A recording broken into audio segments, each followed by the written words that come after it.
Hello दोस्तों, one time again Aqib Chaudhary in front of you. और आज मैं आपको पढ़ाने वाला हूँ क्लास 8 बुक का नाम गणित प्रकाश का चैप्टर नंबर 4 चतुर्भुज के पेज नंबर 107 पर आने वाले क्वेश्चन। जी हाँ माय फ्रेंड, अब हम बिल्कुल लास्ट वाले क्वेश्चन पे पहुंच गए हैं। ये आपको 4 चैप्टर के बिल्कुल लास्ट में मिलेंगे 107 पेज नंबर पे। और यहाँ पर हमारा पहला क्वेश्चन कह रहा है कि 4 सेंटीमीटर भुजा वाले दो समबाहु त्रिभुज को जोड़कर प्राप्त चतुर्भुज के सभी कोणों और सभी भुजाओं को ज्ञात कीजिए। तो यहाँ पर हमारे पास क्या है, समबाहु त्रिभुज है। अब देखो समबाहु त्रिभुज क्या होता है, मतलब इक्विलेटरल ट्रायंगल। ऐसा ट्रायंगल जिसकी तीनों भुजाएं बराबर है और तीनों कोण समान है। तो आपको यहाँ पर एक चीज याद रखनी है कि जब हमारे पास कोई भी ट्रायंगल होता है जो समबाहु त्रिभुज होता है, तो उसके अंदर हमेशा ही ये वाली भुजा, ये वाली भुजा और ये वाली भुजा बराबर होती है। और तीनों के तीनों कोण जो है 60 डिग्री के होते हैं, मतलब आपको कोण निकालने की जरूरत नहीं होती। अगर समबाहु त्रिभुज बोल देता है सवाल, तो आपको याद रखना है तीनों कोण 60 डिग्री के हैं। तो यहाँ पर मैं दो बातें लिख देता हूं।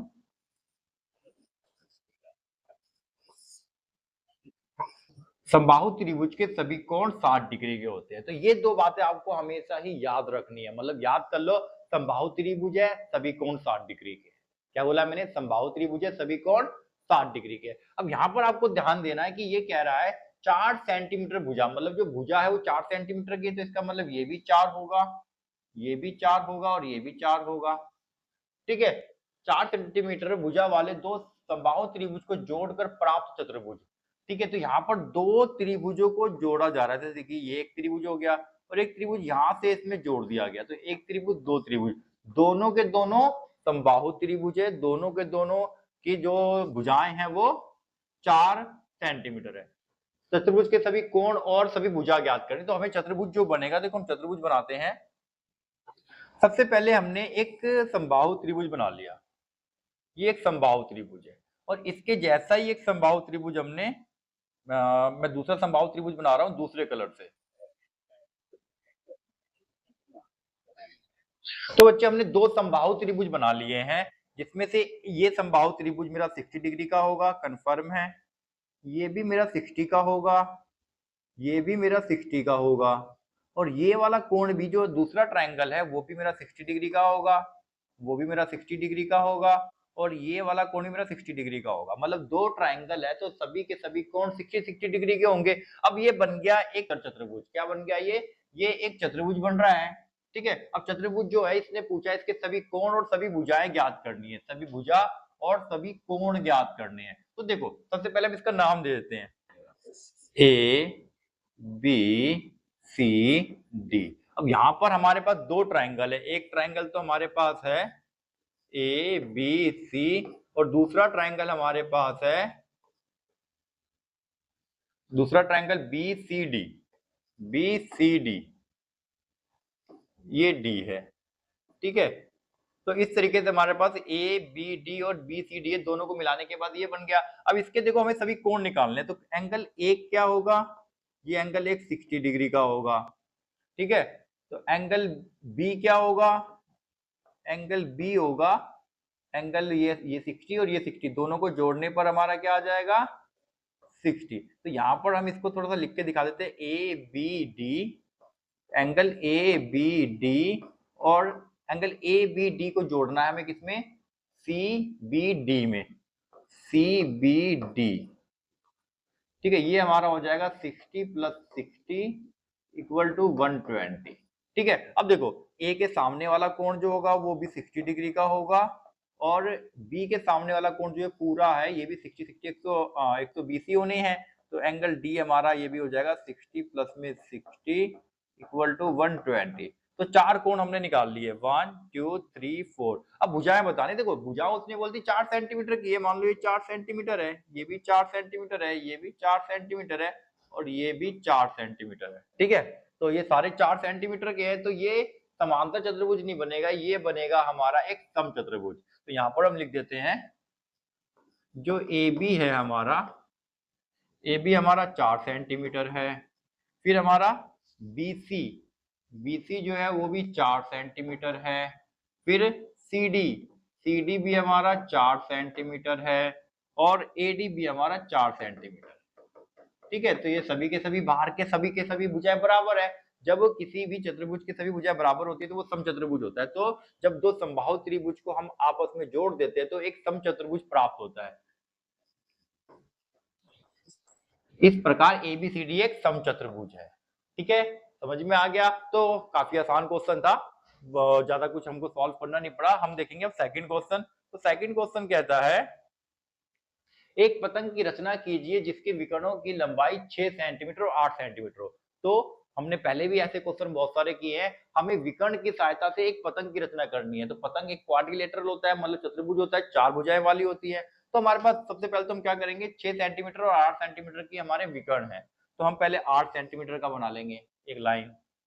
फिर पिछली बार मैंने आपको बताया था कि जब हम समांतर चतुर्भुज या समचतुर्भुज कुछ भी बनाते हैं, पतंग को छोड़कर कुछ भी बनाते हैं, तो बिल्कुल सेंटर में से बनाते हैं। पर पतंग जो हमेशा बनता है वो कुछ ऐसा होता है, कुछ ऐसा होता है। तो ये जो विकर्ण है बच्चे, विकर्ण कभी भी सेंटर पे नहीं होते। हाँ, ये वाला जो है ना, ये वाला जो है ये सेंटर पे होगा, मतलब ये आधा आधा होगा, पर ये दोनों के दोनों बराबर नहीं होंगे। तो इन दोनों को बराबर नहीं रखना है, मतलब इस वाली लाइन को बराबर नहीं रखना है। तो मैं एक पहले रफ बना देता हूँ। अब मान लेते हैं कि ये वाली भुजा हमारी 8 है, ये वाली हमारी 6 है, तो 3 ऊपर हो जाएगी, 3 नीचे हो जाएगी। मतलब इन दोनों को तो आधा करेंगे पर इसको आधा नहीं करेंगे। तो किसी भी एक भुजा का मध्य बिंदु हम निकालेंगे, लेकिन एक भुजा का मध्य बिंदु नहीं निकालेंगे। ठीक है, क्योंकि हमें पतंग बनाना है। पतंग में एक भुजा मध्य बिंदु होती है और एक नहीं होती है। तो 6 सेंटीमीटर 8 सेंटीमीटर है, तो ये 3 और 3 6 हो गए, बाकी सबको मिला देंगे, हमारा पतंग बन जाएगा। ठीक है, तो सबसे पहले हम 8 सेंटीमीटर की एक लाइन खींच लेते हैं।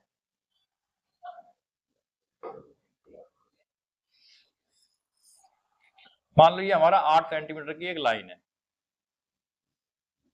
ठीक है, अब यहां से हमें क्या करना है, हमें इसके अंदर, अब देखो, अब इसके अंदर आपको एक बात याद रखनी है कि ये जो कोण होता है ना, कोण नहीं दे रखा है यहाँ पे। तो यहाँ पर जो कोण होता है हमारा, वो हमेशा 90 डिग्री का होता है। ठीक है, ये कोण हमेशा हमारा 90 डिग्री का होता है। तो हमें यहाँ पर भी एक 90 डिग्री का कोण बनाना पड़ेगा। सेंटर कुछ भी मान सकते हैं, सेंटर मतलब नहीं मानना है हमें, हमें थोड़ा सा साइड में रखना है, ये मान लेते हैं हम। ठीक है, यहाँ से हम 90 डिग्री का कोण बनाएंगे। 90 डिग्री का कोण बनाने के लिए हम क्या करते हैं, हम प्रोटेक्टर का इस्तेमाल करते हैं। अब यहां पर मैंने रख दिया इसको बिल्कुल सेंटर में, और ये मेरा हो गया 90 डिग्री का एंगल। ठीक है, अब मैं इसको एक लंबी लाइन में खींच दूंगा नीचे तक। ठीक है, तो ये तो हमारा क्या है,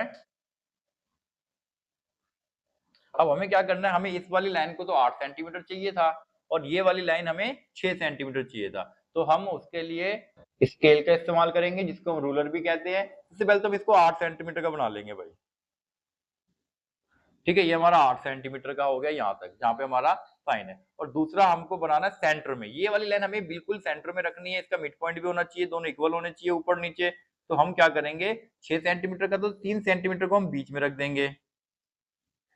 ठीक है, तो इस तरीके से हमारा ये हो जाएगा, 3 सेंटीमीटर का हमने बीच में रख दिया। ठीक है, तो हमने इस तरीके से 4 डॉट्स बना लिया। अब हमें इसको मिलाना है। ठीक है, 3 सेंटीमीटर पे हम इसको मिला देंगे। ठीक है, फिर यहां से हम इसको मिला देंगे 8 सेंटीमीटर पे, फिर हम इसको मिला देंगे, और फिर हम इसको मिला देंगे। ठीक है, अब देखो ये हमारा बन गया पतंग। अब इसको नाम दे दो A B C और ये दे देंगे हम इसको D। ठीक है, अब यहाँ पर देखो, ये हमारा 3 सेंटीमीटर का, याद रखना कि ऊपर वाली लाइन को हमें आधा करना है, और ये पूरा का पूरा हमारा 8 सेंटीमीटर का है। ठीक है, तो इस प्रकार से हमारा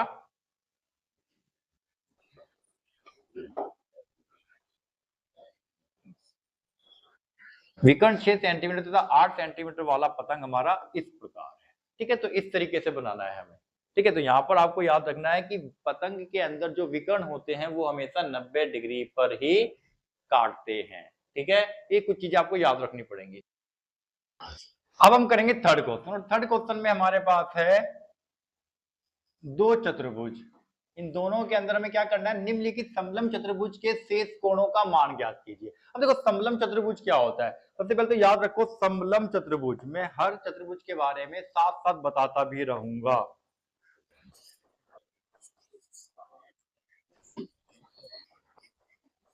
दो भुजा समांतर होते हैं, याद रखना किसी भी समलम चतुर्भुज में दो भुजा समांतर होती है। मतलब ये कि समांतर चतुर्भुज भी एक समलम चतुर्भुज हो सकता है, क्योंकि समांतर चतुर्भुज में दो भुजा समांतर है, जबकि उसमें तो चार भुजा समांतर होती है आमने सामने की, पर हमें दो भुजा ढूंढनी है। जिस भी चतुर्भुज में दो भुजा समांतर होंगी वो समलम होगा।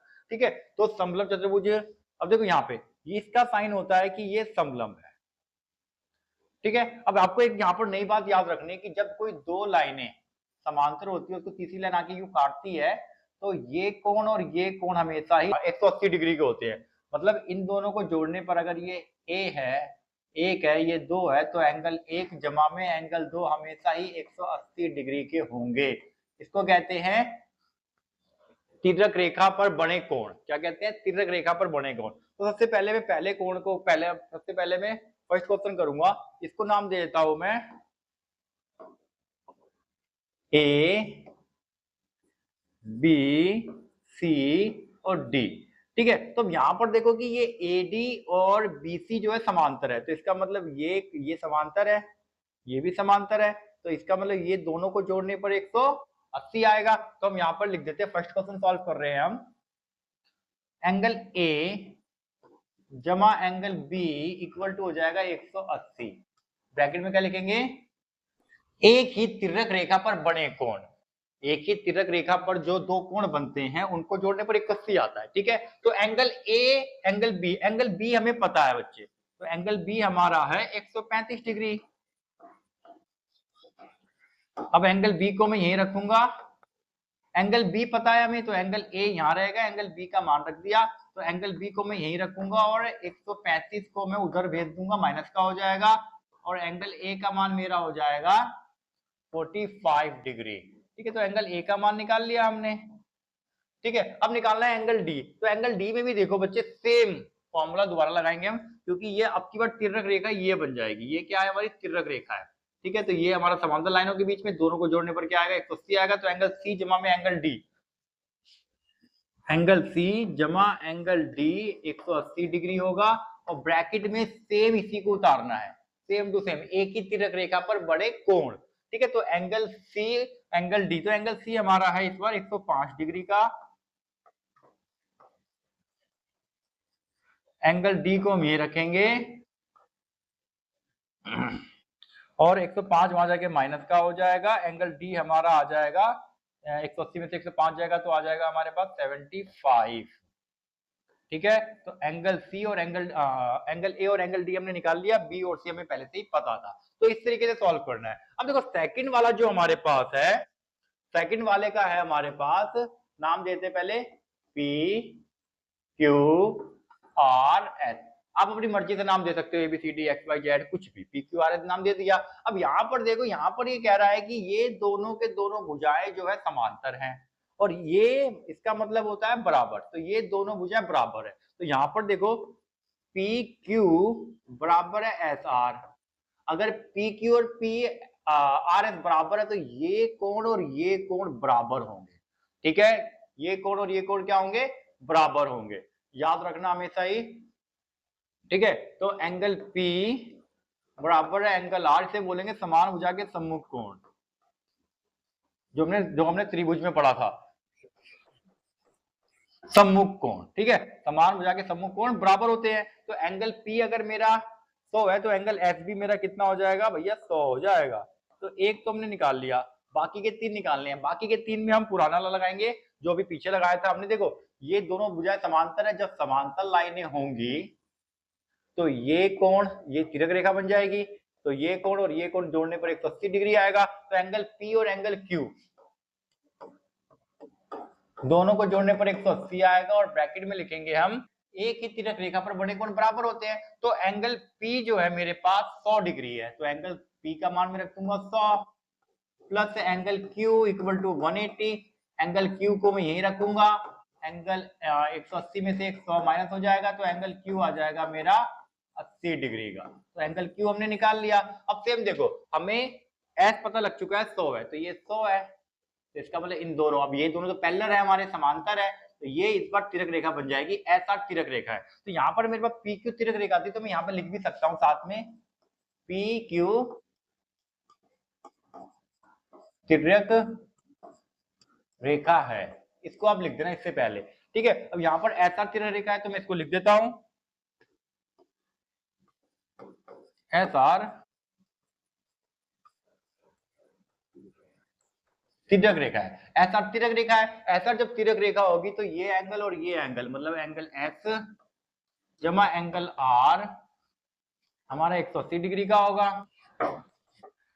एक ही तिरक रेखा पर बड़े कोण, ठीक है, तो एक ही तिरक रेखा पर बड़े कोण का जोड़ 180 डिग्री होता है। एंगल S हमें पता है 100 प्लस में angle R equal to 180, angle R यही रहेगा 180 माइनस में 100 हो जाएगा, तो एंगल R हमारा हो जाएगा 80। तो बाकी के 3 एंगल हमने निकाल लिए हैं, ठीक है, 1 2 3 और चौथा एंगल हमें पता था। तो इस प्रकार से इसको हम सॉल्व करेंगे। तो जो 5 फॉर्मूले मैंने फर्स्ट वीडियो के शुरुआत में बताए थे, 5 फॉर्मूले जो इसमें हम यूज करते हैं, ठीक है, वो पांचों के बेस पर ही अभी तक हमने सारे सवाल सॉल्व किए हैं।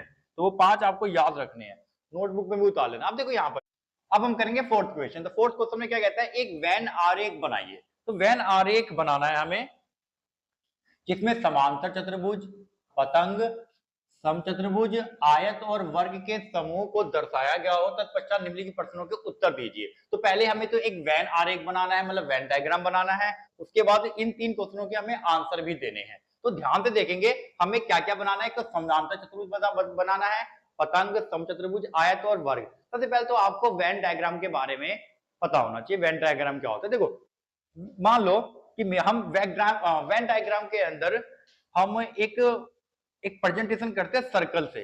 सपोज दैट कि एक सर्कल है मेरे पास, ये समझाने के लिए बता रहा हूं मैं वेन डायग्राम क्या होता है। ये सर्कल है, इस सर्कल के अंदर मान लो कि ये हमारी प्राकृत संख्या है, प्राकृत संख्या, ठीक है। प्राकृत संख्या में क्या क्या होते हैं, सारी गिनती होती है, 1 2 3 4 5 सारी गिनती होती है। अब मान लो ये गिनतियां जो है, एक हो गई ऑड नंबर मतलब विषम संख्या,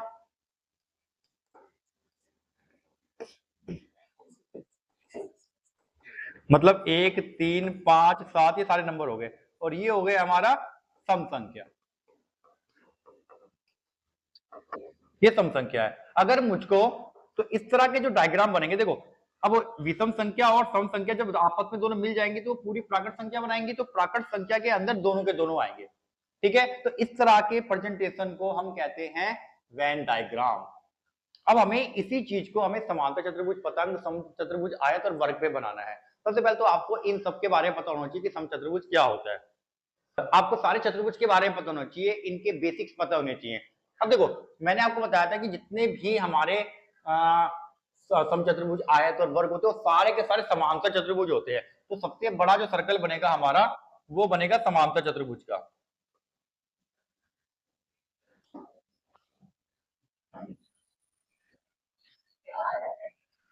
ये हमारा है मान लो समांतर चतुर्भुज, इसको लिख देता हूं मैं समांतर चतुर्भुज, ठीक है। अब मेरे पास समांतर चतुर्भुज के अंदर और जितने भी आयत होते हैं, देखो आयत मान लो ये हमारा हो गया आयत, क्योंकि हमारे जितने भी आयत होते हैं वो समांतर चतुर्भुज होते हैं, मतलब जितनी भी आयत है वो समांतर चतुर्भुज होते हैं। और कुछ समांतर चतुर्भुज होते हैं जो आयत नहीं होते। तो ये जो बाकी का पोर्शन है ये बता रहा है कि कुछ समांतर चतुर्भुज है जो आयत नहीं है, ठीक है। उसके बाद देखेंगे हम, अब हमारे पास है देखो पतंग। याद रखना सभी आयत समांतर चतुर्भुज होते हैं, इसलिए समांतर चतुर्भुज के अंदर आयत आ गया। लेकिन हमारे पास एक पतंग भी है। अब पतंग जो होते हैं, पतंग कुछ पतंग हमारे पास रोम्बस भी होते हैं, मतलब कुछ समचतुर्भुज पतंग होते हैं, और कुछ वर्ग भी पतंग होते हैं। तो पतंग और कुछ पतंग अपने आप में पतंग होते हैं, मतलब ना तो समांतर चतुर्भुज होता है, ना वो वर्ग होता है, ना वो समचतुर्भुज होता है। तो एक हमें फिगर बनानी पड़ेगी मतलब पतंग की। तो पतंग के लिए मैं क्या करूंगा, ध्यान देंगे, कुछ ऐसा बना दूंगा, ठीक है। ये हमारा हो गया पतंग। अब पतंग मतलब क्या है कि कुछ वर्ग पतंग होते हैं और कुछ वर्ग आयत होते हैं, ठीक है। तो ये वाला जो हिस्सा ये मेरा हो जाएगा वर्ग। अब ये वर्ग कुछ आयत, जो वर्ग होते हैं वो आयत भी होते हैं, और जो वर्ग होते हैं वो पतंग भी होते हैं। तो पतंग भी दिखा रहा है और आयत भी दिखा रहा है। अब बच गया हमारा समचतुर्भुज। अब समचतुर्भुज क्या होता है, समचतुर्भुज कुछ हमारे समांतर चतुर्भुज भी होते हैं, कुछ पतंग भी होते हैं। तो ये हो जाएगा हमारा समचतुर्भुज, ये वाला हिस्सा। ठीक है, तो ये समचतुर्भुज बता रहा है, ये वर्ग, ये आयत और ये समांतर चतुर्भुज। इस तरीके से 1 2 3 4 5 पांचों के हमने वेन डायग्राम बना लिए। फिर से समझेंगे, कुछ हमारे जो आयत होते हैं वो समांतर चतुर्भुज होते हैं, समांतर चतुर्भुज के अंदर आ गए। हमारा जो पतंग होता है कुछ वर्ग होते हैं, कुछ समचतुर्भुज होते हैं, और पतंग कुछ अपने आप में भी पतंग होते हैं जो ना तो समचतुर्भुज होते हैं ना वर्ग होते हैं। तो ये वाला तो हो गया जो वर्ग नहीं है, जो समचतुर्भुज नहीं है। लेकिन कुछ वर्ग हमारे समचतुर्भुज भी होते हैं, इसलिए समचतुर्भुज भी पतंग में आ गया। कुछ वर्ग हमारे पतंग भी होते हैं, तो पतंग और वर्ग एक साथ आ गया। कुछ वर्ग हमारे आयत भी होते हैं, तो वो आयत में भी आ गया। और वर्ग जो है हमारे समांतर चतुर्भुज में भी होते हैं, तो समांतर चतुर्भुज में भी आ गया। समचतुर्भुज हमारा समांतर चतुर्भुज भी होता है, समांतर चतुर्भुज में भी आ गया, पतंग में भी आ गया। ठीक है, तो इस तरीके से हमारा ये बन गया है वेन डायग्राम। अब हमें इनके आंसर देने हैं। वह कौन सा चतुर्भुज है जो पतंग और समांतर चतुर्भुज दोनों है, जो पतंग भी हो और समांतर चतुर्भुज भी हो। तो पतंग भी हो और समांतर चतुर्भुज भी, वो होता है वर्ग। क्या होता है वो? वर्ग। अब देखो फिर से समझेंगे, कौन सा चतुर्भुज पतंग और समांतर चतुर्भुज दोनों होते हैं। तो समांतर चतुर्भुज भी हो और पतंग भी हो, वो होता है वर्ग। ठीक है, समचतुर्भुज भी हो सकता है। ठीक है, वर्ग होते हैं। और एक और देखो, समचतुर्भुज समांतर चतुर्भुज में भी है और पतंग में भी है, तो वर्ग और समचतुर्भुज दोनों हो सकते हैं। ठीक है, तो वर्ग समांतर भी है और पतंग भी है, समचतुर्भुज समांतर भी है और समांतर चतुर्भुज भी है और पतंग भी है। ठीक है, तो इसको देख के बताना है, क्या ऐसा कोई चतुर्भुज हो सकता है जो पतंग और एक आयत दोनों हो। अब इसमें क्या है, मतलब एक पतंग भी हो और एक आयत भी हो। तो आयत में वर्ग भी है और पतंग में भी है, तो सिर्फ वर्ग ऐसा होगा जो आयत भी होगा पतंग भी होगा, लेकिन समचतुर्भुज नहीं होगा, क्योंकि समचतुर्भुज आयत से बाहर है। तो वर्ग इसका आंसर है। ठीक है, आपको सभी प्रॉपर्टीज याद होनी चाहिए। लास्ट है, क्या प्रत्येक पतंग एक समचतुर्भुज है? यदि नहीं तो इन दो प्रकार के चतुर्भुजों के मध्य का संबंध बताइए।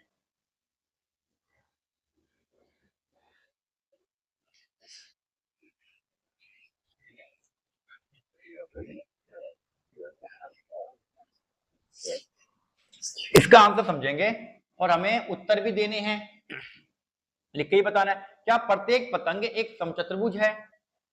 क्या प्रत्येक पतंग एक समचतुर्भुज है? इसने कहा क्या पतंग, जितने भी पतंग होते हैं क्या समचतुर्भुज होते हैं? नहीं, क्योंकि सारे पतंग समचतुर्भुज नहीं होते, लेकिन सभी समचतुर्भुज पतंग होते हैं। ध्यान देना, सभी पतंग समचतुर्भुज नहीं होते, क्योंकि कुछ पतंग पतंग जैसे होते हैं, कुछ ऐसे। लेकिन जो समचतुर्भुज होते हैं वो पतंग होते हैं, पतंग जो है वो समचतुर्भुज नहीं होते हैं। यदि नहीं तो इन दो प्रकार के चतुर्भुजों का मध्य का संबंध क्या है? तो हम यहाँ पे लिख देंगे इसका आंसर। इसका आंसर है सभी पतंग समचतुर्भुज नहीं होते। सभी पतंग समचतुर्भुज नहीं होते, लेकिन किंतु सभी समचतुर्भुज पतंग होते हैं, सभी समचतुर्भुज पतंग होते हैं। ठीक है, तो ये इसका आंसर है। ठीक है, अब हम करेंगे नेक्स्ट, पांचवा क्वेश्चन देखते हैं। अब पांचवें क्वेश्चन को देखो, PAIR मतलब PAIR आयत है। क्या है? आयत है। RODS आयत भी क्या है? आयत है। तो दोनों ही आयत है हमारे पास। ठीक है, दो आयत है, तो IOD निकालो। देखो IOD निकालना है, IOD मतलब सिर्फ ये वाला कोण बताना है तुम्हें। ये वाला कोण बताना है आपको, IOD। अब इसको बताना है सिर्फ। सबसे पहले तो याद रखना कि जो आयत होता है उसमें चारों कोण 90 डिग्री के होते हैं, तो इसका मतलब ये हो गया 90 का। 90 के लिए मैंने ऐसे बॉक्स बना दिया, ये 90 का, ये भी 90 का, ये पूरा भी 90 का, ये भी 90 का, ये भी 90 का। ठीक है, तो ये भी और ये भी 90 का ही है, और ये भी 90 का। लेकिन हमें सिर्फ ये कोण बताना है, ये वाला। ठीक है, मैं रेड से निशान लगा देता हूं, सिर्फ हमें ये कोण बताना है, कुछ ये वाला। ठीक है, अब यहां पर ध्यान देंगे तो यहां पर एक ट्रायंगल बन रहा है बच्चे, RIO या फिर ROI। तो ट्रायंगल बन रहा है हमारा त्रिभुज ROI में। ROI में काम करते हैं। हमें तो वैसे बाहर का बताना है, लेकिन पहले मैं अंदर वाला निकालूंगा, क्योंकि ये पूरा का पूरा मेरा 90 डिग्री का है, तो इसको मैं निकालता हूं। तो तीन कोण है हमारे पास, एंगल R, एंगल I, नाम दे देते हैं हम इसको इसको नाम देते हैं 1, इसको नाम दे देते हैं हम 2। और अब देखो IOD निकालना है ना मुझे, तो IOD मैंने क्या नाम दे दिया, एंगल 2। मतलब IOD जो निकालना है मुझे एंगल 2 निकालना है, ठीक है, एंगल 2 निकालना है, समझ में आ गया। तो अब यहां पर 3 है मेरे पास ROI में, ROI में 3 कोण है, एक तो एंगल 30 है, प्लस एंगल 1 है, प्लस एंगल I है, एंगल I जो है वो 90 का है। तीनों कोणों को जोड़ने पर आता है 180 डिग्री, ठीक है। तीनों कोणों मतलब त्रिभुज के तीनों कोणों को जोड़ दिया मैंने, I 30 और 1, ठीक है। अब एंगल 1 निकल जाएगा मेरा, 90 और 30 हो जाएगा 120, एंगल 1 180 माइनस में 120, और एंगल 1 आ गया मेरा 60 डिग्री। इसकी मुझे जरूरत नहीं थी पर ये मुझे काम आएगा, एंगल I निकाला। अब देखो एंगल 1 और 2 ये पूरा का पूरा 90 है ना मेरा, एंगल O, तो एंगल O जो है, एंगल O जो है वो मेरा 90 का है।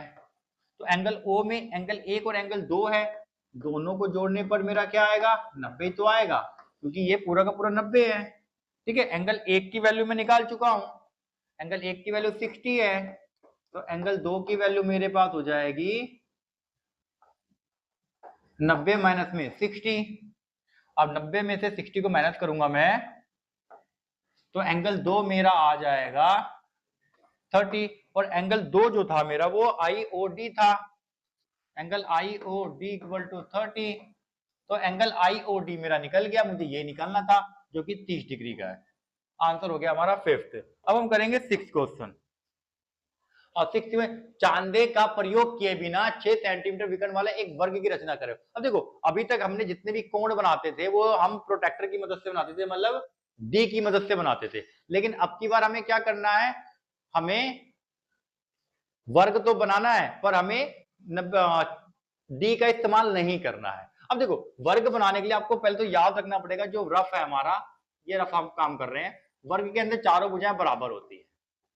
जो इसके विकर्ण होते हैं, विकर्ण 6 सेंटीमीटर के दोनों विकर्ण बराबर होते हैं, तो इसका मतलब ये भी 6 सेंटीमीटर और ये भी 6 सेंटीमीटर, तो 3 इधर होगा, 3 इधर होगा, 3 इधर होगा, 3 इधर होगा, तो सेंटर पॉइंट हमें अपना मान लेंगे, ठीक है। तो इसकी मदद से जो बनेगा ये हमारा वर्ग बनेगा, और यहाँ पर 90 डिग्री का होता है, इस 90 डिग्री के लिए हमें डी का प्रयोग नहीं करना है, तो वर्ग के जो विकर्ण होते हैं 90 डिग्री पे काटते हैं, तो यहाँ पे लिख देता हूं मैं, वर्ग के विकर्ण 90 डिग्री पर काटते हैं। पहली बात तो ये आपको याद रखनी है। दूसरी बात आपको याद रखनी है, वर्ग के विकर्ण बराबर होते हैं, ठीक है, तो वर्ग के विकर्ण बराबर रखने हैं हमें। अब देखो सबसे पहले तो हम क्या करेंगे, अपना डी, और डी की तो जरूरत हमें लेनी नहीं है, तो हमें यहाँ पर प्रकार की जरूरत पड़ने वाली है।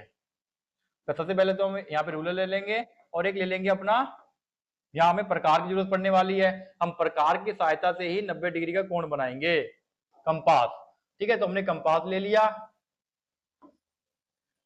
और हमने रूलर ले लिया, ठीक है। सबसे पहले हम क्या करेंगे, हम एक लाइन खींच लेंगे, और जब हम चतुर्भुज बनाते हैं तो लाइन हम जैसी मर्जी खींच लेंगे, हम बाद में इसको नापेंगे। ये विकर्ण है, सबसे पहले एक विकर्ण ले लिया, ठीक है। विकर्ण जो है हमारा 6 सेंटीमीटर का होना चाहिए, बीच में हमने एक क्या बना लिया, मान लिया एक हमने इसका सेंटर पॉइंट मान लिया। अब सेंटर पॉइंट से हमें क्या करना है, हमें 6 सेंटीमीटर का निकाल लेना, तो सेंटर पे हम रखेंगे 3 को,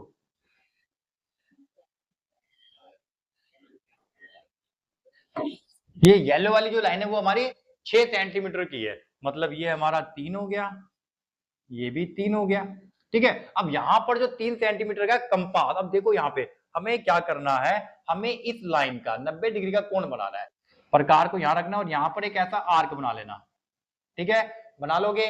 फिर यहाँ पे प्रकार रखना और यहाँ पर एक कट मारना, फिर यहाँ रख के यहाँ पर एक कट मारना, ठीक है। प्रकार को यहाँ रखा, पहले यहाँ रखा, यहाँ कट मारा, फिर यहाँ रखा, यहाँ कट मारा। अब इन दोनों को एक प्रकार यहाँ रखना और यहाँ कट मारना, यहाँ पे रखना और यहाँ कट मारना, ठीक है। तो इस तरीके से जो ये कट बनेगा हमारा वो 90 डिग्री का होगा,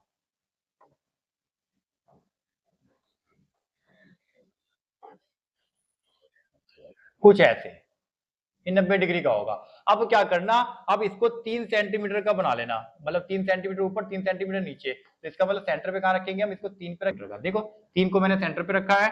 अब मैं प्रकार इसको हटा के अब इसको मैं मैच कर दूंगा, सभी लाइनों को मिला दूंगा मैं बाहर की।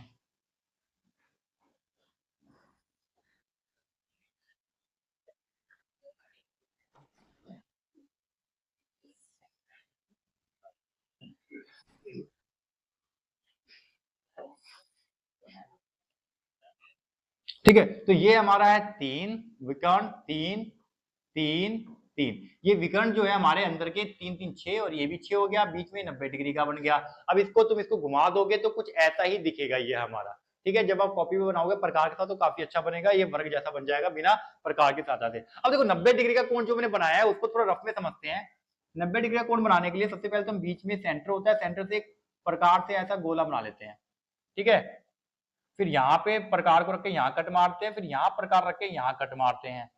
ठीक है, फिर यहाँ प्रकार रख के ऊपर कट मारते हैं, यहाँ प्रकार रख के इधर कट मारते हैं। जो बीच की रेखा बनती है हमारी ये हमेशा 90 डिग्री की होती है। तो बिना प्रकार से, बिना डी की सहायता से हम प्रकार से भी 90 डिग्री का कोण बना सकते हैं। ठीक है, अब आता है हमारा नेक्स्ट। अब हम करेंगे 7th क्वेश्चन। तो 7th क्वेश्चन में क्या कहता है, सबसे पहले 7th क्वेश्चन को करने से पहले हमें समझना पड़ेगा सर्वांगसम त्रिभुज के बारे में। सर्वांगसम त्रिभुज क्या होते हैं? देखो ऐसे दो त्रिभुज जिनकी सभी भुजाएं बराबर होती हैं उसे हम समांतर चतुर्भुज कहते हैं। क्या क्या मैंने, जिनकी सभी भुजाएं बराबर हो समांतर चतुर्भुज होती है। और जो समांतर चतुर्भुज होते हैं उनके सभी भुजाएं बराबर होती है और साथ में उनका क्षेत्रफल भी बराबर होता है। ठीक है, तो समांतर चतुर्भुज क्या होते हैं थोड़ा सा इसको हम अच्छी तरह से समझते हैं।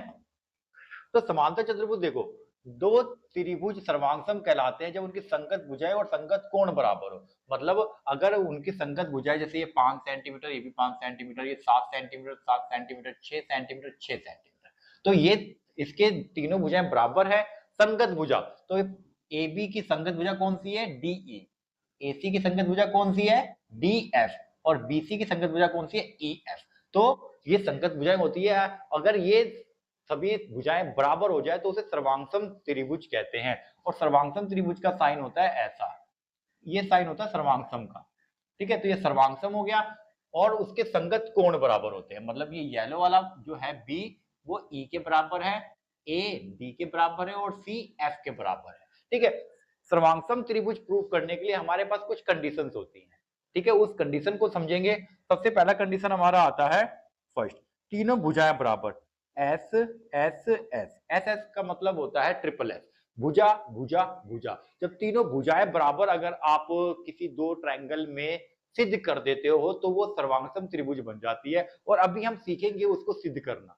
ठीक है, या फिर जरूरी नहीं है कि वो हमें तीन चीजें चाहिए, कोई भी तीन चीजें, चाहे वो तीनों भुजाएं मिल जाए या फिर भुजा कोण भुजा मिल जाए। ठीक है, मतलब दो भुजाएं और एक कोण, या फिर दो कोण मिल जाए और एक भुजा मिल जाए। अब ए मतलब एंगल है, एस मतलब साइड है। ए का मतलब एंगल मतलब कोण, एस का मतलब साइड, साइड का मतलब भुजा। एंगल साइड एंगल मिल जाए, या फिर ये डबल एस ए एस एक ही बात है, ये इसको सिर्फ इस तरह से लिख दिया गया है।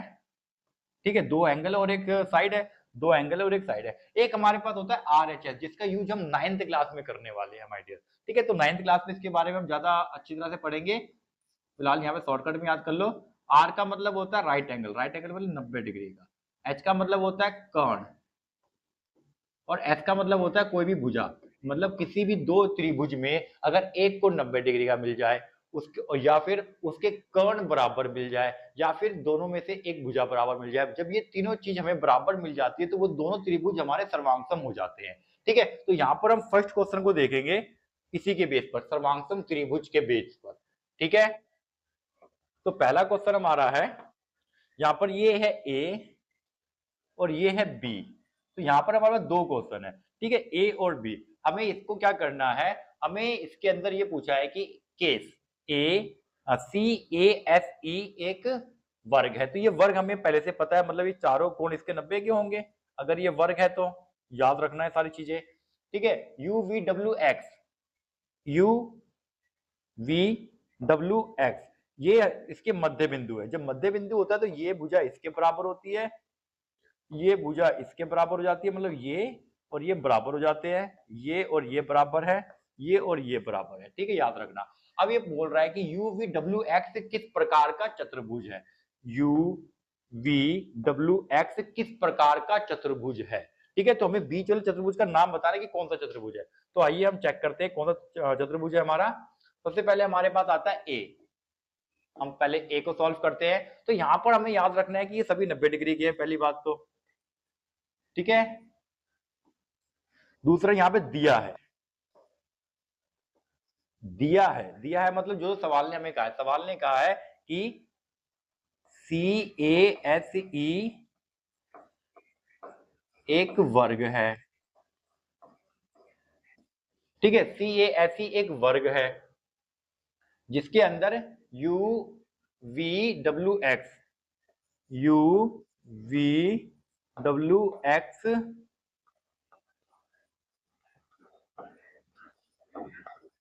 मध्य बिंदु है। अगर ये मध्य बिंदु है तो ये सी यू बराबर है यू ए हो जाएगा, सी यू बराबर है ए यू, और ए यू बराबर है ए एक्स, और ए एक्स बराबर है एक्स एस, एक्स एस और एक्स एस बराबर है एस डब्ल्यू।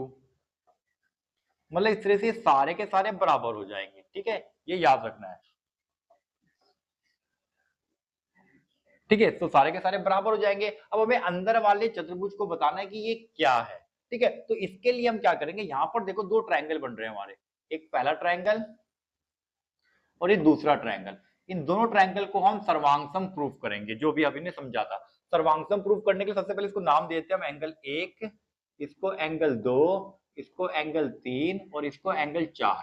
और सर्वांगसम त्रिभुज की एक और बात याद रखना, अगर हमने इन दोनों को सर्वांगसम प्रूफ कर लिया तो सिर्फ एक बार प्रूफ करना है इन दोनों को, ऑटोमेटिकली ये इसके सर्वांगसम हो जाएगा, ये इसके सर्वांगसम हो जाएगा, ये इसके सर्वांगसम हो जाएगा। मतलब हमें सबको सर्वांगसम प्रूफ करने की जरूरत नहीं है, सिर्फ एक को प्रूफ कर देंगे और बाद में लिख देंगे इसी तरह सभी सर्वांगसम होंगे। तो इसी तरह जो शब्द है ना, इंग्लिश में कहते हैं 10।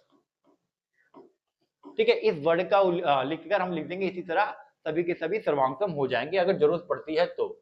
ठीक है, तो सबसे पहले हमारे पास यहां पर आता है, हम काम करेंगे कौन से ट्रायंगल में, सी यू वी में, त्रिभुज सी यू वी तथा त्रिभुज ए यू एक्स में, ए यू एक्स में। ठीक है, इसमें हमें तीन चीजें बराबर ढूंढनी है। सबसे पहले तो देखो ये जो है इसके बराबर है, हमने यहां पे लिख दिया है, और ये इसके बराबर है। दोनों में से एक एक किसी उठाना है, एक हमने इसका उठा लिया, ये इसके बराबर हो जाएगा, सी वी बराबर है ए एक्स। ठीक है, सी यू बराबर है, ये बराबर हो जाएगा इसके, तो सी यू बराबर है ए यू।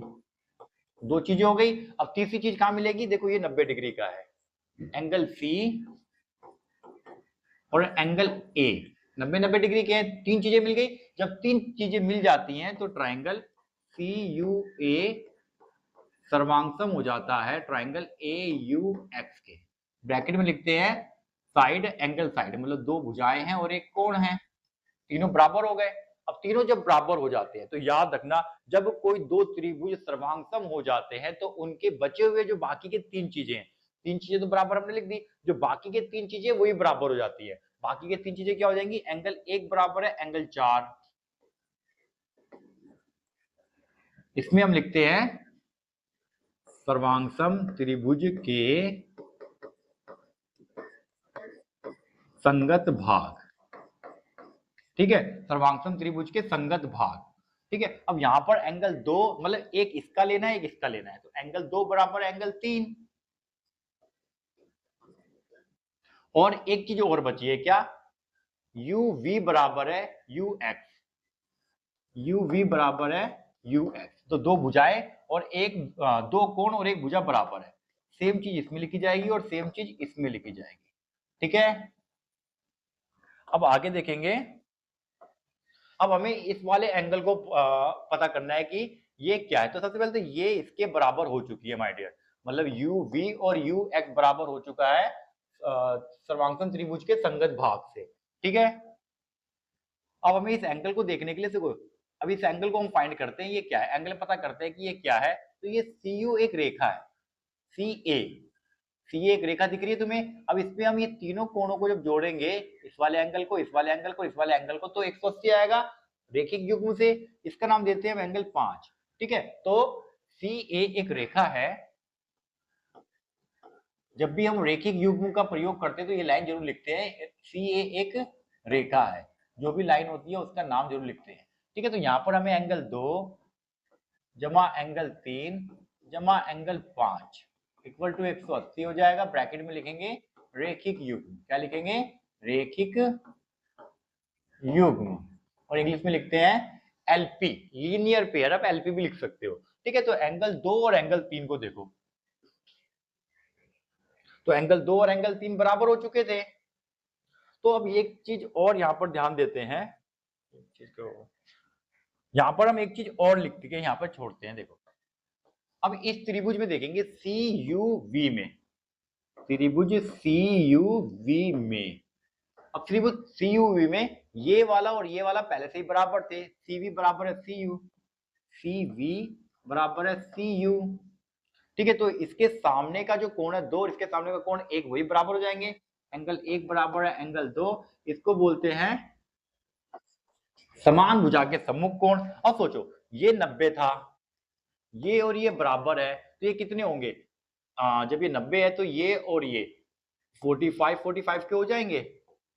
45 90 90 90 180, त्रिभुज के तीनों कोणों को 180 होता है। तो एंगल 1 और एंगल 2 दोनों बराबर है, तो ये दोनों के दोनों 45 के होंगे। एंगल 1 बराबर है 45 और एंगल 2 भी हमारा हो जाएगा 45। ठीक है, अब देखो, अगर एंगल 1 और 45 है, एंगल 2 45 है, तो एंगल 2 जो बराबर एंगल 3 के है। एंगल 2 अगर 45 है तो एंगल 3 भी तो 45 का होगा। ठीक है, तो यहां पर हमारे पास एंगल 2 का मान आ चुका है 45 डिग्री, तो एंगल 2 का मान रख दिया 45, प्लस में एंगल 3 का मान भी आ गया 45, प्लस में एंगल 5 नहीं पता हमें। अब एंगल 5 को यहीं रखेंगे और ये 90 90 45 45 90 हो जाएगा। 90 को उधर भेज देंगे हम, 180 माइनस में 90, और ये 180 में से 90 जाएगा तो एंगल 5 आ जाएगा हमारा 90। अब देखो, जब ये दोनों भुजा बराबर है तो इसका मतलब मैंने क्या कहा था, इन दोनों को में जब हम सर्वांगसम करेंगे तो ये और ये बराबर हो जाएंगे, मतलब चारों भुजा बराबर हो जाएगी। और चारों भुजाएं जब बराबर हो जाए तो याद रखना, किसी भी चतुर्भुज में अगर चारों भुजाएं बराबर है और एक कोण 90 डिग्री का है, जब एक कोण ही बताना है हमें, बाकी के चार की जरूरत नहीं पड़ती है, अगर एक कोण भी 90 डिग्री का आ गया तो हम बोलेंगे कि वो एक वर्ग है, क्योंकि वर्ग में चारों भुजा बराबर होती है और चारों कोण 90 डिग्री के होते हैं। अगर चारों कोण की जरूरत नहीं है, एक कोण भी अगर हमने प्रूफ कर दिया तो वो वर्ग बन जाएगा, मतलब चारों कोण 90 डिग्री के हो जाएंगे। याद रहेगा, किसी भी चतुर्भुज में अगर चारों भुजाएं बराबर है और एक कोण 90 डिग्री का है तो वह वर्ग होता है। ठीक है, तो ऑलरेडी हमारे पास यू वी और यू एक्स बराबर थे और एक कोण 90 डिग्री का है, इसलिए हम लिख देंगे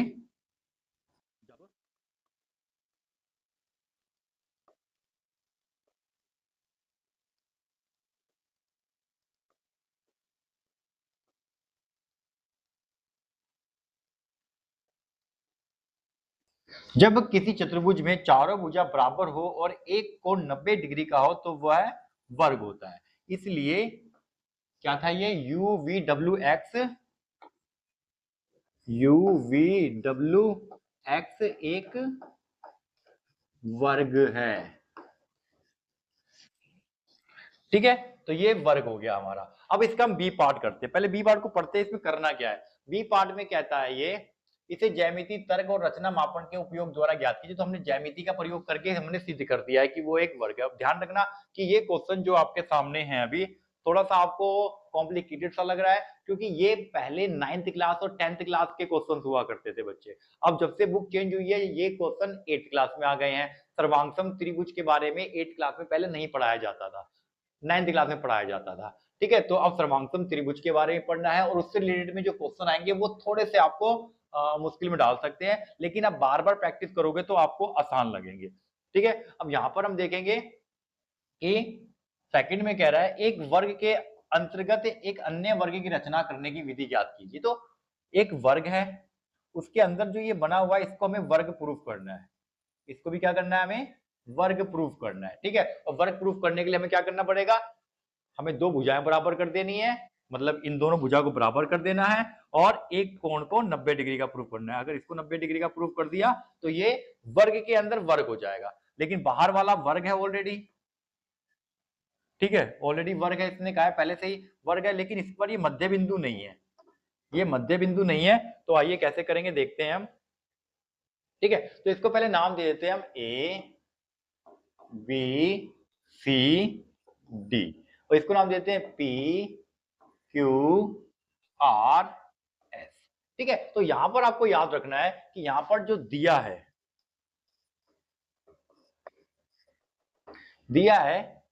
ए बी सी डी एक वर्ग है, इसलिए ये जो छोटी छोटी लाइन है ना, A P B Q C R और एच डी, चारों बराबर होंगी, छोटी वाली छोटी के बराबर होंगी, बड़ी वाली बड़े के बराबर होंगी। तो हम यहाँ पे लिख देंगे ए पी बराबर है बी क्यू बराबर है सी आर और बराबर है एच डी, ये चारों बराबर हो गई। इसी तरीके से बड़ी वाली जो लाइनें हैं बीपी, यहाँ पे क्यूसी, यहाँ पे डी आर और यहाँ पे ए एस, ये चारों बराबर होंगी, ठीक है, समझ में आ गया। अब इसको नाम देते हैं हम एंगल 1, एंगल 2, एंगल 3, एंगल 4, बाकी अपने आप ही हम इतने में ही हमें काम करना है। तो हमें दो ट्रायंगल में काम करना है, उनको सर्वांगसम प्रूफ करना है, जैसे अभी हमने किया था। तो ए पी एस में तो हम यहाँ पे लिखेंगे त्रिभुज ए पी एस तथा पी बी क्यू में, त्रिभुज बी पी क्यू में, ठीक है। तो यहां पर हमारे पास जो छोटी वाली लाइन है एपी, वो इस बी क्यू के बराबर है, एपी बराबर है बी क्यू, जो कि हमने पहले यहां पे लिख दिया है। फिर ये बड़ी वाली लाइन बी बी पी बराबर है ए एच, बीपी बराबर है ए एच, ठीक है। दो भुजा बराबर होगी। और तीसरी के लिए हम क्या करेंगे, ये कोण 90 डिग्री का है बच्चे, क्योंकि वर्ग है, तो एंगल ए बराबर है एंगल बी। तो ये दोनों त्रिभुज हमारे क्या हो जाएंगे, सर्वांगसम हो जाएंगे। किससे हो जाएंगे, दो भुजाएं हैं साइड एंगल साइड से, ठीक है। ये तीन चीजें हमारी बराबर हो गई। अब इसमें हमें तीन चीजें और बराबर मिल जाएंगी, कौन कौन सी, एंगल एक बराबर हो जाएगा इस बार एंगल 3 के, याद रखना ये बड़ी वाली लाइन है, ये बड़ी वाली लाइन है, तो इसके बराबर हो जाएगी। तो एंगल 1 बराबर है एंगल 3, एंगल 1 4 के बराबर नहीं हो रहा, एंगल 3 के बराबर होगा, ठीक है। सेम सेम होना चाहिए, संगत भुजाएं कहते हैं इसे, संगत कोण। एंगल 2 बराबर होगा एंगल 4 के, और पी एस बराबर हो जाएगा, पी एस बराबर हो जाएगा इसके, ठीक है, पी क्यू के। इसको बोलते हैं सर्वांगसम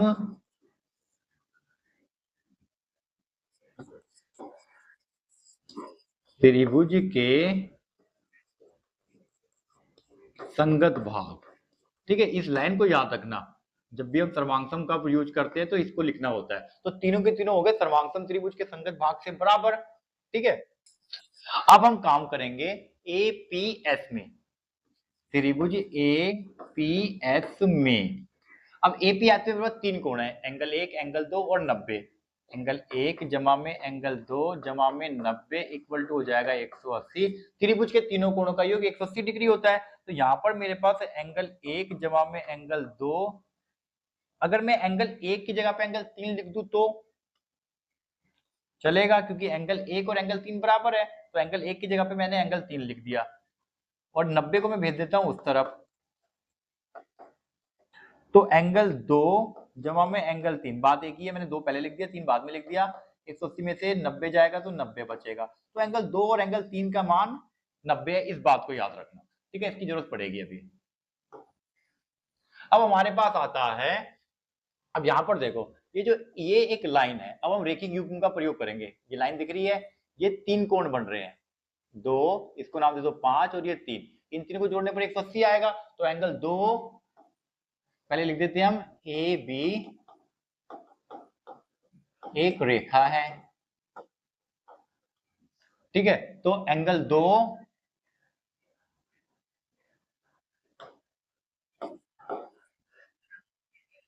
जमा एंगल 3 जमा एंगल 5, इसको जोड़ने पर आ जाएगा 180 और ब्रैकेट में लिखेंगे एलपी। एलपी मतलब रेखिक युग्म। अब एंगल 2 और एंगल 3 को जोड़ने पर 90 आया था, तो मैं क्या करूंगा, इस पूरे को हटाऊंगा, एंगल 2 और एंगल 3 को इसकी जगह लिख दूंगा 90, जो मैं यहाँ पर अभी निकाल चुका हूँ, प्लस में एंगल 5 इक्वल टू 180। अब एंगल 5 यही रहेगा, 90 को उधर भेज दूंगा और मेरे पास आ जाएगा एंगल 5 इक्वल टू 90, ठीक है। अब सोचो कि ये मेरे पास ऑलरेडी पी एस और पी क्यू बराबर है, हमने पहले प्रूव कर लिया। बीच का एक कोण हमारा 90 का आ गया। जब हमारे दो भुजाएं बराबर हैं तो ये दोनों भी बराबर होंगी, चारों भुजा बराबर होगी, एक कोण 90 डिग्री का मिल गया। तो हम यहाँ पर क्या लिख देंगे, जब किसी चतुर्भुज में भुजा बराबर हो और एक कोण 90 डिग्री का हो तो वह वर्ग होता है, ठीक है। तो एक कोण 90 डिग्री का है, भुजा चारों बराबर है, तो ये एक वर्ग हो गया। पी क्यू आर एस एक वर्ग है, तो पी क्यू आर एस एक वर्ग है। इसका मतलब क्या हुआ कि वर्ग के अंदर हमने एक नया वर्ग की रचना कर दी है, ठीक है। अब हम करेंगे नेक्स्ट क्वेश्चन। तो नेक्स्ट में क्या है, यदि एक चतुर्भुज की चारों भुजाएं समान हो और एक कोण 90 डिग्री का हो, जो अभी हमने यहाँ पे लिखा है बच्चे देखो, एक कोण 90 डिग्री का हो तो चारों भुजाएं समान हो। जब किसी चतुर्भुज में चारों भुजाएं समान हो और एक कोण 90 डिग्री का हो तो क्या ये वर्ग होता है? हाँ भाई वर्ग होता है। अब इस चीज को ही प्रूफ करना है, जो भी मैंने बताया आपको कि चारों भुजाएं बराबर हो, समान हो और एक कोण 90 डिग्री का हो तो वो वर्ग होता है। इसने कहा है कि हाँ, अब उसको प्रूफ करो। क्या करो उसको, तो उसको सिद्ध करना है। ज्यामिति, तर्क, रचना और मापन के उपयोग से उत्तर ज्ञात कीजिए। तो अब हमें इसको वर्ग प्रूफ करके दिखाना है। वर्ग प्रूफ करके दिखाने के लिए चारों कोण प्रूफ करके दिखाने पड़ेंगे इस बार, ठीक है। तो चारों कोण को प्रूफ कैसे करेंगे, देखो ये मान लो ये हमारा वर्ग है, वर्ग है, तो इसके अंदर हम क्या करेंगे, हम सिंपल सा एक विकर्ण खींचेंगे।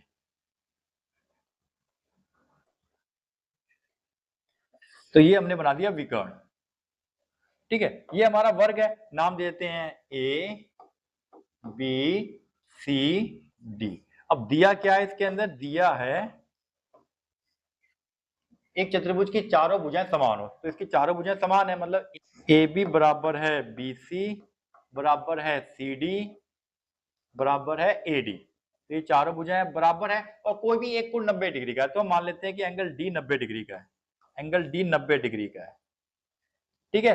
अगर एंगल डी 90 डिग्री का है तो इसके सामने वाला भी एंगल बी 90 डिग्री का ही होगा, कंफर्म है ये तो, ठीक है। तो ये 90 डिग्री का, ये हमें गिवन है, तो ये भी एक 90 डिग्री का होगा क्योंकि सामने सामने के कोण बराबर होते हैं। अब इन दोनों कोणों को मुझे 90-90 के प्रूफ करने हैं। इसके लिए मैं क्या करूंगा, सबसे पहले मैं त्रिभुज ए सी डी को, त्रिभुज ए सी डी तथा ए बी सी, त्रिभुज ए बी सी में इन दोनों त्रिभुज को मैं सर्वांगसम प्रूफ करूंगा। सर्वांगसम करने के लिए पहले नाम देता हूं मैं एंगल 1, एंगल 2, एंगल 3 और एंगल 4, ठीक है। सर्वांगसम प्रूफ करने के लिए मेरे पास ये भुजा इसके बराबर है, मतलब एडी बराबर है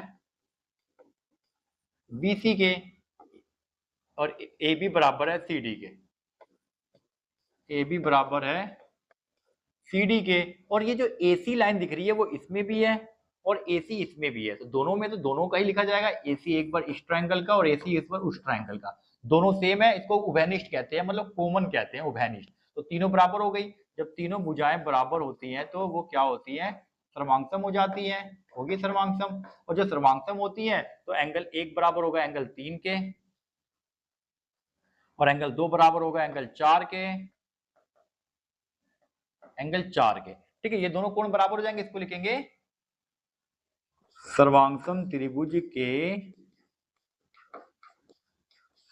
संगत भाग, ठीक है। सर्वांगसम त्रिभुज के संगत भाग हो गए। अब यहां पर ध्यान दो, अगर मैं ए सी डी में काम करूं, त्रिभुज ए सी डी में, अब ए सी डी में ये भुजा और ये भुजा बराबर है, मतलब ए डी बराबर है सी डी,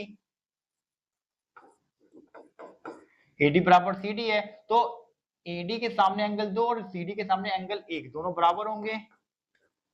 इसको बोलते हैं समान भुजा के संगत कोण, ठीक है, तो समान भुजा के संगत कोण से बराबर हो गए जब एंगल 1 और एंगल 2 बराबर है, ध्यान देना। तो ठीक है, तो उसी तरीके से अगर ये 90 है, ये और ये बराबर है, तो इसका मतलब ये 45 का होगा और ये भी 45 का होगा, कंफर्म, क्योंकि दोनों बराबर है ना, बराबर 45 45 90 90 90 और ये भी 180, तो एंगल 1 45 का होगा तो एंगल 2 भी 45 का होगा।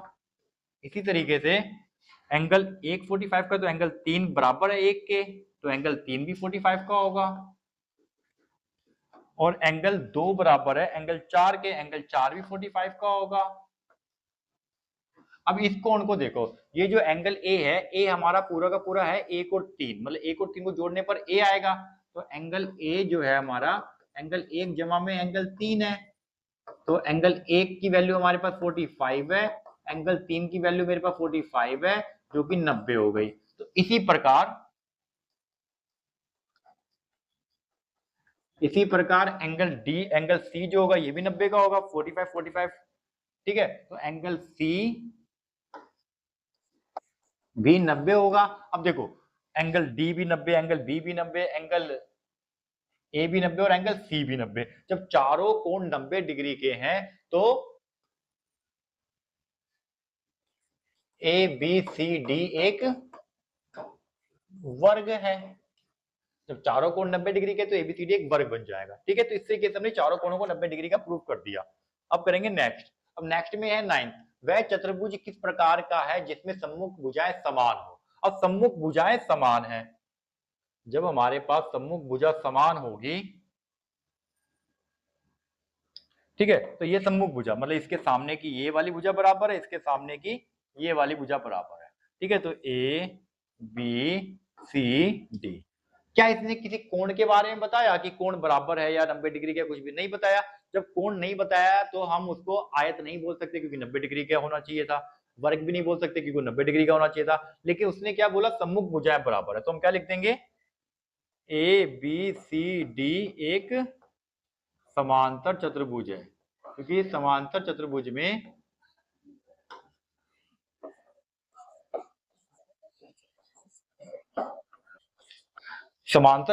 आमने सामने की भुजा बराबर होती है, सवाल ने पहले ही कह दिया सम्मुख भुजाएं समान है तो वो एक समांतर चतुर्भुज होगा। फिर बाद में कहता है संकेत में एक विकर्ण बनाइए और सर्वांगसम त्रिभुज की जांच कीजिए। तो विकर्ण बना देते हैं माय डियर, ठीक है। और सर्वांगसम त्रिभुज की जांच करने के लिए हम क्या करेंगे, सिंपल ये दोनों त्रिभुज को सर्वांगसम सिद्ध करके छोड़ देंगे। ए बी डी, त्रिभुज ए बी डी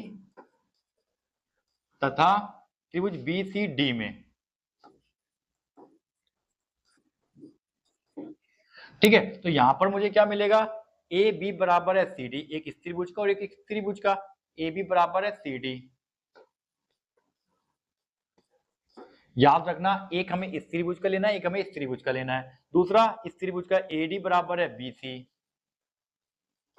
और तीसरा हमें मिल जाएगा उभयनिष्ठ। उभयनिष्ठ क्या होता है, ये, क्योंकि ये इसमें भी है बीडी, बीडी इसमें भी है, तो बीडी बराबर है बीडी, इसको मैं लिख देता हूं उभयनिष्ठ, 9th में काम आएगा, इसको उभयनिष्ठ बोलते हैं, ठीक है, उभयनिष्ठ। तो दो तीन चीजें मिल गई, जब तीन चीजें मिल जाएंगी तो ए बी डी सर्वांगसम हो जाएगा बी सी डी के, ठीक है। तो सर्वांगसम हो गई, तो इस तरीके से हमने इसको सर्वांगसम प्रूफ कर दिया, मतलब ये ट्रायंगल और ये ट्रायंगल सर्वांगसम है। 90 डिग्री कुछ भी नहीं बोल रखा, तो ये सिर्फ एक समांतर चतुर्भुज तक ही रहेगा। अब हमारे पास आता है नेक्स्ट। अब नेक्स्ट में देखो क्या है, ये थोड़ा सा अच्छा क्वेश्चन दिख रहा है मुझे, क्या आकृति में दिए गए चतुर्भुज के सभी कोणों का योगफल 360 हो सकता है। तो हमें इसके अंदर ये जो कोण दिख रहे हैं, हमें angle A, angle D, angle C और एंगल बी, मतलब angle A, angle B plus angle C plus angle D, अंदर वाला एंगल डी, ठीक है, एंगल डी, इनको हमें 360 का प्रूव करना है। यहाँ ऐसे चतुर्भुज लिखा है, शायद चतुर्भुज सवाल में भी लिखा हुआ हो, हमें तो सिर्फ हम ये सवाल जो भी है इसमें सभी कोणों का योग 180 डिग्री प्रूव करना है, मैं इसको प्रूव कर देता हूँ, ठीक है। तो ये हमें लेकर आना है आंसर, हमारा आंसर ये आना चाहिए बच्चे, सबको जोड़ने पर 360 लेकर आना है। तो इसके लिए हम क्या करेंगे, सबसे पहले इसको जो ना ट्रायंगल में डिवाइड कर देते हैं, हो गया डिवाइड। अब यहां पर देखो, इसको नाम देते हैं 1 2 3 4 5 6, ठीक है। तो त्रिभुज ए बी डी में, ठीक है, ए बी डी में। अब त्रिभुज ए बी डी में क्या मिला मुझे, 1 2 3, मतलब तीनों को जोड़ दो, 1 2 3, तीनों को जोड़ने पर 180 डिग्री आएगा भाई। त्रिभुज के तीनों कोणों का योग 180 डिग्री होता है, तो तीनों को जोड़ने पर 180 डिग्री आना चाहिए। इसको मान लेते समीकरण 1। अब त्रिभुज इधर वाले में बी सी डी में, बी सी डी में, इसमें भी तीनों कोणों का योग 180 डिग्री होगा। Angle 4 plus angle 5 plus angle 6 equal to 180 degree. इसको समीकरण 2 नाम दे देते हैं हम। अब लिखते हैं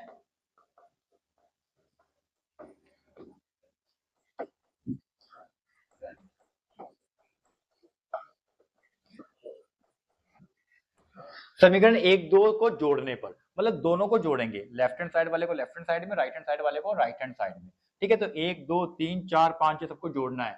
एंगल 1 जमा एंगल 2 जमा एंगल 3 जमा एंगल 4 जमा एंगल 5 जमा एंगल 6 इक्वल टू 180 प्लस में 180, ठीक है। अब यहां पर देखो, यहां पर मुझे एंगल 1 अकेला, एंगल 4 अकेला, इन दोनों को अकेला छोड़ के 2 और 5 को साथ में रखूंगा और 3 और 6 को साथ में रखूंगा, ठीक है। तो एंगल 1 अकेला है, 2 और 5 को साथ में रखूंगा और उसको ब्रैकेट में डाल दूंगा मैं, और एंगल 3 और 6 को साथ में रखूंगा और उसको ब्रैकेट में डाल दूंगा। बच गया मेरा एंगल 4 अकेले, 360 180 180 360, ठीक है। एक तरफ से 360 आ गया। आप देखो यहाँ पे एंगल 1 का नाम क्या है, एंगल 1 का नाम है ए। 2 और 5, 2 और 5 को अगर जोड़ूंगा तो एंगल बी आएगा, 2 और 5 को जोड़ने पर एंगल बी आएगा, तो मैं इनको हटाता हूं और एंगल बी लिख देता हूं। 3 और 6 को जोड़ने पर क्या आएगा, एंगल 3, एंगल 6 को जोड़ने पर एंगल डी आएगा, तो मैं इसको एंगल डी लिख देता हूं। और एंगल 4, एंगल 4 का नाम मेरा सी है, तो मैं इसको एंगल सी लिख देता हूं, इक्वल टू 360। तो ये एंगल ए प्लस में एंगल बी प्लस में एंगल सी प्लस में एंगल डी, आगे पीछे था एक साथ लिख दिया, 360 हो गया। यही तो प्रूफ करना था हमें, सभी कोणों का योग 360 होता है। जी हाँ, 360 है, प्रूफ। बताइए कि निम्नलिखित कथन सत्य है अथवा असत्य, अपने उत्तर को सत्यापित कीजिए। मतलब सत्य और असत्य बताने के बाद हमें उसको एक्सप्लेन भी करना है कि वो क्यों गलत है या क्यों सही है। पहला है, एक चतुर्भुज जिसके 3 कोण समकोण निश्चित ही एक आयत है। पहला है, एक चतुर्भुज जिसके विकर्ण समान लंबाई के हो, एक दूसरे को समद्विभाजित करते हो, वह एक वर्ग होता है, ठीक है। तो वर्ग होता है। सबसे पहले तो देखेंगे, इसने कहा है हमारे पास कि विकर्ण बराबर हो और एक दूसरे को समद्विभाजित करते हो, इतनी सी बात इसने बोली है। अगर मान लो मेरे पास ये हमारे पास है, ठीक है, इसके अंदर जो हमारा विकर्ण है, विकर्ण की लंबाई बराबर है, तो क्या ये वर्ग होगा? और एक दूसरे को समद्विभाजित भी करते हैं, तो क्या ये वर्ग है? नहीं। ये आयत भी हो सकता है, ये समांतर चतुर्भुज भी हो सकता है, और ये होने के लिए वर्ग भी हो सकता है, लेकिन सिर्फ वर्ग है ऐसा तो नहीं हो सकता। तो इसने कहा है क्या ये वर्ग होगा? नहीं जी, ये आयत भी हो सकता है और समांतर चतुर्भुज भी हो सकता है, तो आ सकते हैं। सेकंड है, एक चतुर्भुज जिसके 3 कोण समकोण निश्चित ही एक आयत होगा, ठीक है। तो अब की बार ये कह रहा है कि 3 कोण समकोण है, मतलब मान लो हमने वर्ग बना लिया। अब ये जो है सभी के सभी 90 डिग्री के हैं। अब देखो सभी 90 डिग्री के, तो ये वर्ग है, और सभी वर्ग आयत होते हैं, तो इसका मतलब जितने भी वर्ग होते हैं वो आयत होते हैं। तो ये वर्ग भी है और आयत भी है, लेकिन जो वर्ग होते हैं वो आयत होते हैं, तो इसका मतलब सत्य है। जितने भी चीजें बनेंगी वो सबके सब हमारे आयत ही होंगी, तो ये सत्य है, सत्य। एक चतुर्भुज जिसके विकर्ण परस्पर समद्विभाजित करते हैं निश्चित ही समांतर चतुर्भुज होते हैं, ठीक है। तो इसने कहा है कि विकर्ण एक दूसरे को समद्विभाजित करते हैं। अभी मैंने आपको बताया कि अगर इसके विकर्ण एक दूसरे को समद्विभाजित करते हैं तो ये समांतर चतुर्भुज हो सकता है, और जो समांतर चतुर्भुज अगर ये आयत हो या वर्ग हो आयत भी एक समांतर चतुर्भुज होता है और वर्ग भी एक समांतर चतुर्भुज होता है। तो जितनी भी फिगर बनेंगी सबके साथ समांतर चतुर्भुज ही बनेंगी, जिनके विकर्ण एक दूसरे को समद्विभाजित करते हैं, मतलब ये इसके बराबर होता है और ये इसके बराबर होता है, इसका मतलब होता है समद्विभाजित कर रहा है। तो ये आयत भी हो सकता है, वर्ग भी हो सकता है, और जो आयत होते हैं, वर्ग होते हैं, समचतुर्भुज सबके सब समांतर चतुर्भुज होते हैं। तो ये सत्य है बच्चे, तो ये सत्य है। एक चतुर्भुज जिसके विकर्ण एक दूसरे पर लंब हो निश्चित ही एक समचतुर्भुज होते हैं। तो इसने पूछा है कि विकर्ण एक दूसरे को लंबवत मतलब 90 डिग्री पर काटते हैं, विकर्ण एक दूसरे को 90 डिग्री पर काटते हैं। तो 90 डिग्री पर काटने वाला अगर मान लो मैंने पतंग बना लिया, अगर मैंने कोई पतंग बना लिया तो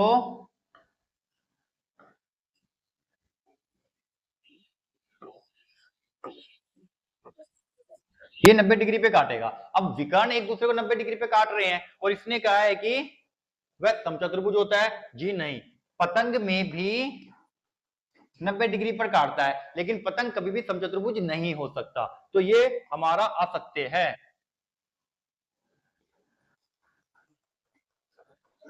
ठीक है, नेक्स्ट है हमारा एक चतुर्भुज जिसके सम्मुख कोण समान हो निश्चित ही एक समांतर चतुर्भुज है। ठीक है, तो इसके अंदर क्या है, विकर्ण कोण समान हो, मतलब सम्मुख कोण समान हो। और सम्मुख कोण समान देखो, अगर मेरे पास समांतर चतुर्भुज हो, वर्ग में भी आमने सामने के कोण बराबर है 90-90, इसमें भी आमने सामने कोण बराबर होते हैं। जितने भी हमारे पास चतुर्भुज होते हैं पतंग को छोड़कर उसके आमने सामने के कोण बराबर होते हैं।